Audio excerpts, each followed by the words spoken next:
श्री कृष्णाय नमः।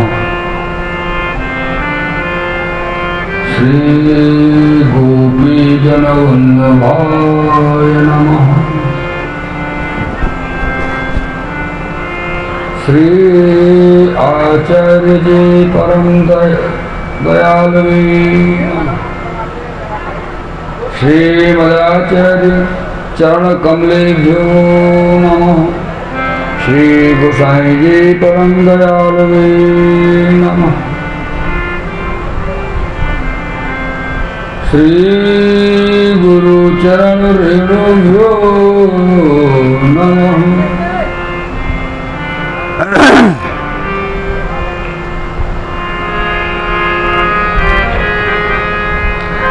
श्री मम हृदयस्थ आराध्य देवताभ्यो नमः। श्री इष्ट देवताभ्यो नमः।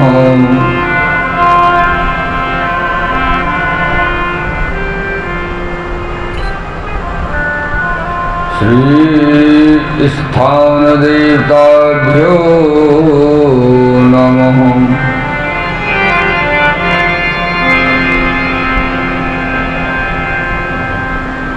श्री गोवर्धननाथ पादयुगलम्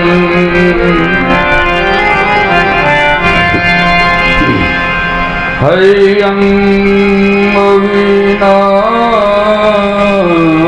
प्रियम्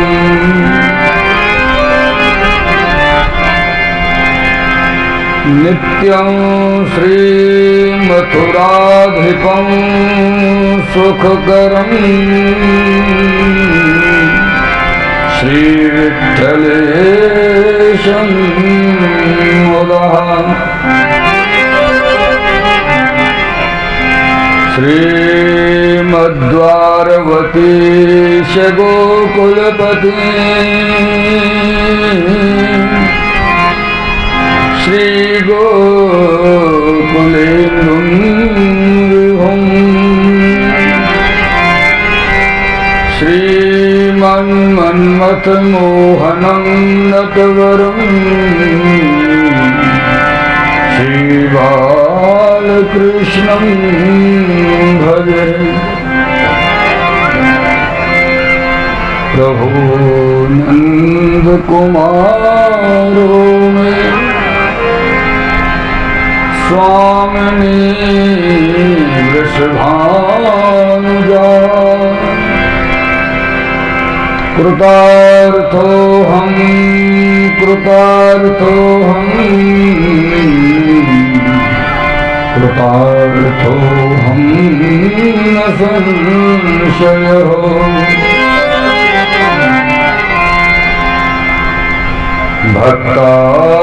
भक्ताभिलाषा चरितानुसारी दुग्धारचोरी यशो विशारी कुमारितानंदित घोषनारी मम प्रभु श्री गिरिराजधारी। मम प्रभु श्री गिरिराजधारी। मम प्रभु श्री गिरिराजधारी। श्री राधे मेरी स्वामी मेरा राधे की दास जन्म जन्म गुरदियो। श्री गोवर्धन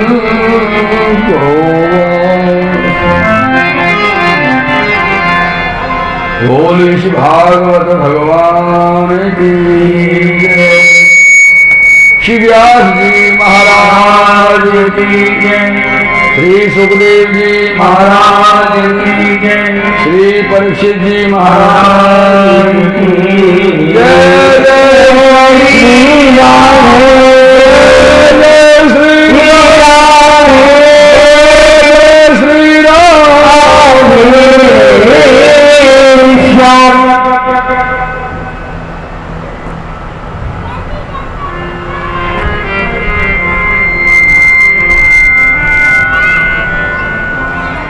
सर्वप्रथम तो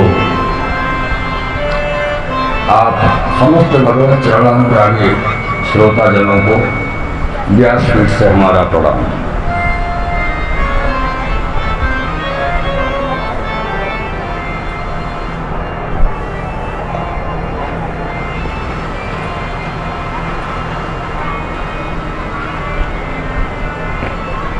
कल सायंकालीन कथा में श्री सुखदेव जी महाराज ने महाराज परीक्षित जी को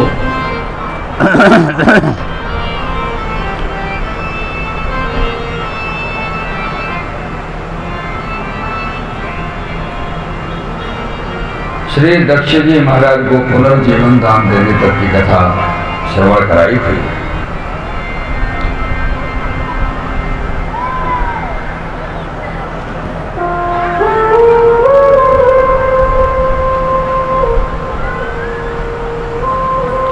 और आगे श्री सुखदेव जी महाराज भगवान के परम भक्त, भगवान के परम प्रिय भक्त, क्या बात है।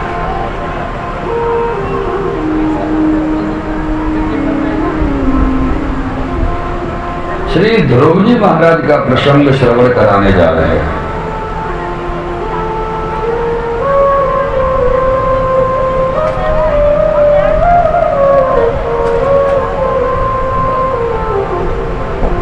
जब श्री परीक्षित जी महाराज निवेदन कर रहे हैं गुरुदेव,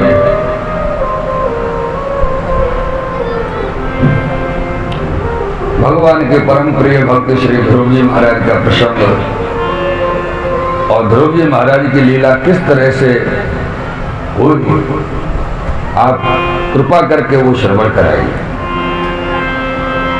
तो श्री सुखदेव जी आज्ञा करते हैं, प्रियो व्रतोत्तान पादो सतरूपा पते सुतो वासुदेवस्य कलया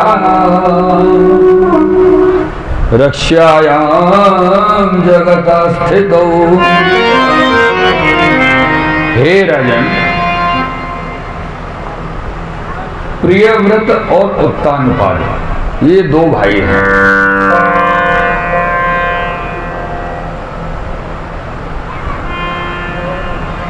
श्री प्रियव्रत जी और उत्तानपाद जी आगे कहते हैं सतरूपा पते सुतो, अर्थात श्री सतरूपा जी के पति महाराज मनु जी के पुत्र हैं।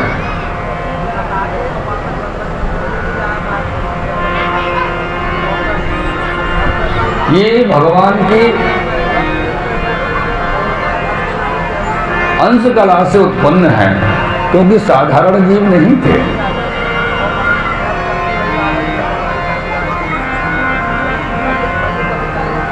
एक छोटी सी समझने जैसी बात है प्रियजनों,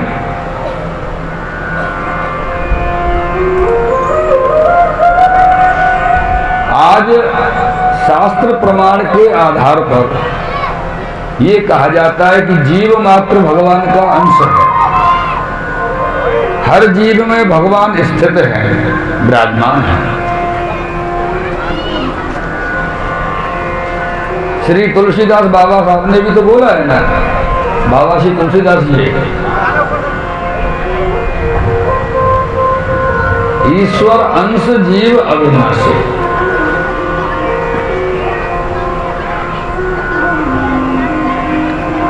जीव जो है ना तो कभी जन्म लेता है और ना कभी उसकी मृत्यु होती है। जन्म लेने वाला ये पंच तत्वों से निर्मित भौतिक शरीर होता है और मृत्यु भी इस भौतिक शरीर की ही होती है। जो ईश्वर है उसकी मृत्यु तो है ही नहीं और ना ही वो जन्म लेता है।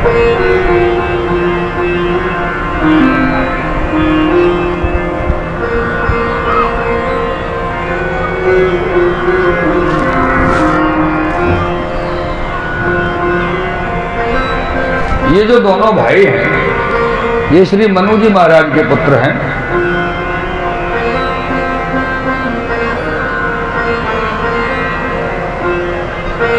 मनु जी ब्रह्मा जी के पुत्र हैं और ब्रह्मा जी भगवान से उत्पन्न हैं, अर्थात बहुत दूरी नहीं है,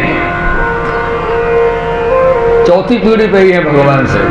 इसलिए इनमें उस समय के सृष्टि रचना के प्रारंभ के समय के बहुत ज्यादा तत्व भगवान के स्थित हैं।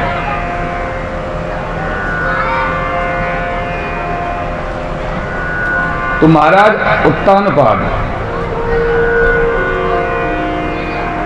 श्री सुखदेव जी कहते हैं, जाये उत्तानपादस्य सुनीति सुरुचिस्तयोः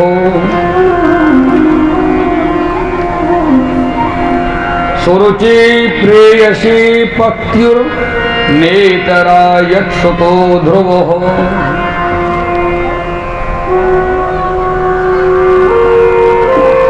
महाराज उत्तानपाद जी के दो पत्नी थी।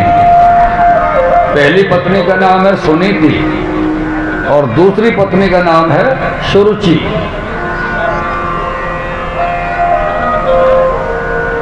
लेकिन ध्रुव जी की जो मां है वो सुनीति है। तो इनके जीवन में क्या हुआ कि सुनीति जो है बड़ी ही सद्गुणा सुलक्षणा सद्विचार धारण करने वाली और सदाचरणी स्त्री है। महाराज उत्तानपाद की अभी तक दूसरा विवाह नहीं हुआ, एक ही पत्नी है सुनीति और विवाह को किए बहुत वर्ष व्यतीत हो गए। लेकिन एक कष्ट ये रहा उनके जीवन में कि उनको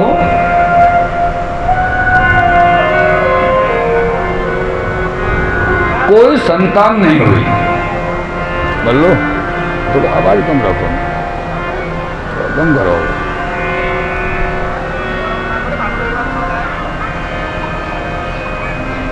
कोई संतान इनको नहीं थी।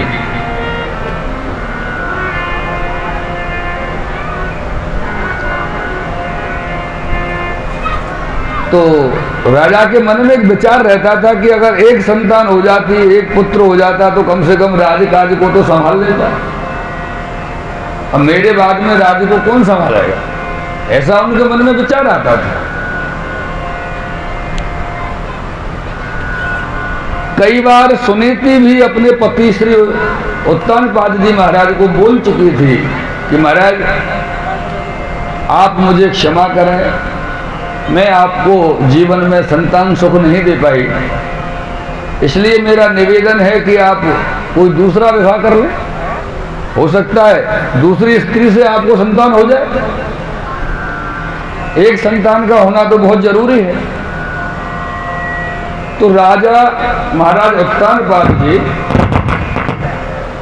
अपनी पत्नी सुनीति जी से इतना अधिक स्नेह करते थे कि जब भी सुनीति दूसरे विवाह की बात करती अपने पति के लिए तो वो मना कर देते कि नहीं सुनीति, मुझे दूसरा विवाह नहीं करना है। लेकिन एक दिन कुछ ऐसा हुआ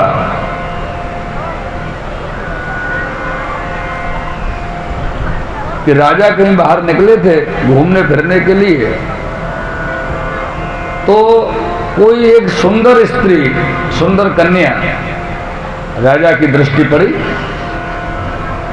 दृष्टि पड़ी तो उनके मन को भा गई कि इससे विवाह हो जाए तो अच्छी बात है।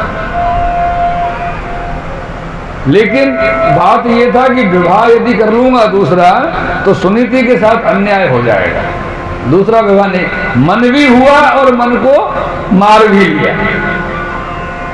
अब पहले सुनीति 2-4 बार बोल चुकी, तो सुनीति से मना कर दिया गया कि मुझे विवाह नहीं करना है। कुछ दिन के बाद सुनीति ने जब पुनः एक बार इनसे कहा कि महाराज मैं एक बार निवेदन करता हूं, आप दूसरा विवाह कर लीजिए।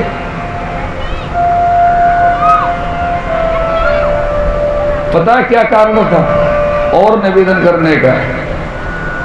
पुरुष कितना भी चतुर हो, कोई भी पुरुष कितना भी चतुराई रखता हो, अगर उसके मन में कुछ चल रहा है तो स्त्री के मन से छुपा हुआ नहीं हो सकता। वो पहचान जाएगी कहीं ना कहीं कुछ ना कुछ है।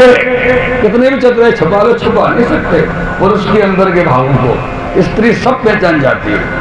वो कहे ना कहे वो अलग बात है, लेकिन उससे छुपेगा कुछ नहीं। अचानक ही राजा को कुछ प्रसन्न देखने लगी सुनीति जी के, कुछ चल रहा है मन में, कुछ प्रसन्न रहने लगे हैं, खुश रहने लगे हैं। आहा, बूंद आ गई, अरे यज्ञ की सफल हो गया था, क्या बात है, शीघ्रराज धरण की जय हो। मेरे प्रियजनों, सुनीति ने जब निवेदन किया कि महाराज आप पुनः एक बार विवाह कर लो, दूसरा हो सकता है आपको संतान हो जाए, तो उन्होंने कहा ठीक है सुनीति हम कर लेते हैं। एक बार में राजी हो गए। तो सुनीति समझ रही थी कि हमको पता था कि आपने किसी स्त्री को पसंद किया है, बता नहीं पा रहे थे, हमने कह दिया, हमने आपके मन का वजन हल्का कर दिया, आप कर लीजिए दूसरा विवाह। और राजा उस स्त्री के पास गए, उसका नाम था सुरुचि। देखो नाम का बड़ा गुरु होता है भैया जी। व्याकरण से कुछ शब्द मिलते हैं, यथा नाम तथा गुणो। आहा, क्या आनंद, आज तो इंद्रदेव प्रसन्न हो गए, आनंद आ गया।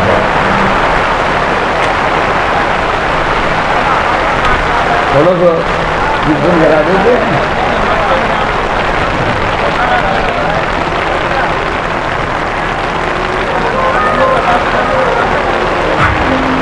मेरे प्रियजनों, जब उस स्त्री के पास गए, उससे कहा कि हम तुमसे विवाह करना चाहते हैं। अच्छा, बात क्या थी कि वो जो सुरुचि थी, सुरुचि स्त्री जो थी, वो सुंदर तो थी, नाक नक्श वगैरह जो होंगे उसके बनावट अच्छी थी, सुंदर थी। लेकिन मेरे प्रियजनों ध्यान रखिए, जो व्यक्ति सुंदर हो वो सुशील भी हो ये जरूरी नहीं। जो सुंदर हो सुशील भी हो कोई जरूरी नहीं, हो भी और नहीं भी हो, षडगुणी हो। अरे चेहरे की सुंदरता तो बहुत होगी लेकिन गुण अच्छे नहीं होंगे, तो वह सुंदरता की का आरती उतारोगे, फिर घर में आके हाय हाय करेगी।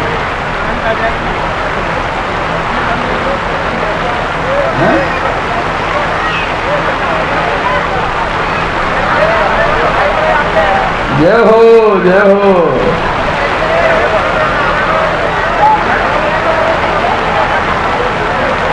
पंडित जी बंद कर देना, बंद कर दो जाके ना।